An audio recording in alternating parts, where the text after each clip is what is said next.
வாழைப்பழ அறுத்த வீடியோ வாங்க என்னன்னு பார்ப்போம்.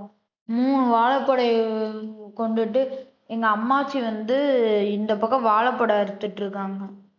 அந்த வாழைப்பழம் எல்லாம் கலெக்ட் பண்ணிட்டு எங்க அம்மா கிட்ட கொடுத்தாதான் நாளைக்கு நம்ம ஊருக்கு வந்து சேர முடியும். சாட்டர்டே சண்டே 2 நாள் லீவ் விட்டோன்னையும் நாங்கள் கொஞ்சம் பண்டிகை கல்யாணம்லாம் இருந்தனால நாங்கள் வந்து என்ன பண்ணிட்டோன்னா நாங்கள் ஊருக்கு வந்திருந்தோம். இப்போ நம்ம நாமக்கல் டிஸ்ட்ரிக்ட் சைடு போகணும். அந்த 3 வாழைப்பழம் உடைக்கணும். எங்கள் அம்மாச்சி வந்து ஒரு வாழைப்பழையை வந்து கருவாக வச்சு வெட்டிட்டு இருக்காங்க. இந்த வாழைப்பழம் உடைக்கிறதுல ரொம்ப ஈஸி ஃப்ரெண்ட்ஸ். ஆனால் ரொம்ப நேரம் பண்ணால் கழுத்து வலி பிடிச்சிக்கும். ஏன்னா அது அண்ணாந்து பார்த்து பண்ணணும். கூடவே கை வலியும் பிடிக்கும். ஏன்னா வந்து குச்சியை வச்சு இது பண்ணும்போது கை வலியும் பிடிக்கும். நிறைய வாழை மரத்துலலாம் வந்து மேல் வயலில் வெட்டிட்டாங்க. எடக்கண்ணியும் வெட்டிட்டு போயிட்டாங்க. இன்னும் வந்து ஒரு சில வாழை மரத்தில் வந்து வெட்டவே இல்லை ஃப்ரெண்ட்ஸ். எங்கள் அம்மாச்சி இன்னொன்று கண்டுபிடிச்சி வந்து இது பண்ண ஆரம்பிச்சிட்டாங்க. ஆனால் வந்து நம்மளுக்கு தான் வரவே மாட்டேங்குது ஒன்று கூட. நானும் தேடுறேன் 1/2 மணி நேரமாக தேடிட்டே இருக்கேன் இந்த வாழைப்படைய. எங்கள் அம்மாச்சி இதோ அங்கே இருக்கு இதோ இங்கே இருக்குன்னு சொல்கிறாங்க.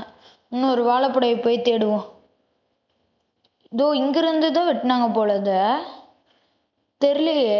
அம்மாச்சி நெல்லுங்க அப்படின்னு சொல்லிட்டே ஓடினேன். அம்மாச்சி போய் நான் என்னெல்லாம் ஒரு மனுஷனாவே மதிக்கல. அவங்க பாட்டுக்கு போய் வெட்டுறாங்க வாழைப்படைய வெட்டிகிட்டே இருக்காங்க.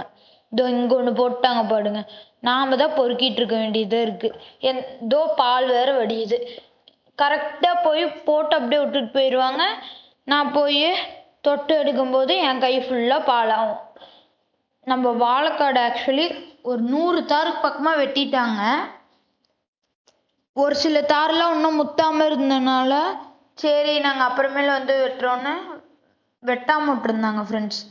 அதனால வந்து இதான் இவ்வளோ வாழைப்பழை. இல்லைன்னா வந்து வாழைப்பழையெல்லாம் இங்கேயே போட்டுட்டு ரெட்டை வாழைப்பழம் வந்து நல்லா இருந்தால் கூட ரெட்டை வாழைப்பழத்தை மட்டும் எடுக்கவே மாட்டேங்கிறாங்க. சின்ன பழம்லாம் நல்லா இருந்தால் கூட தூக்கி போட்டுட்டு போயிடுறாங்க. மொந்த வாழை செடி ஃப்ரெண்ட்ஸ் அது. அப்புறம் இது மற்றதுல தேன் வாழை செடி. மொத்தமும் தேன் வாழை. இதோ இதில் தேன் வாழை. என்னடா அது இத்தனை இலை தொங்கிட்டு இருக்குன்னு உங்களுக்கு தோணலாம். ஏன்னா வந்து இதெல்லாம் வாழைக்காடு. ஒரு வாழை மரம் 2 வாழை மரம்னா நீங்கள் வெட்டி விட்டுருவீங்க. இந்த வாழை இப்போ இந்த இதில் வந்து என்னன்னா நாம் வந்து இதை வெட்டினோன்னா ஏதோ காய் காய்க்கிறதுன்னு என்னமோ சொல்லுவாங்க. நம்ம காடு ஆட்டுப்பட்டியெல்லாம் பார்த்துட்டு இந்த வாய்க்காலில் தான் குழந்தையிலேருந்து நடந்துட்டுருக்கேன். தேங்க்யூ.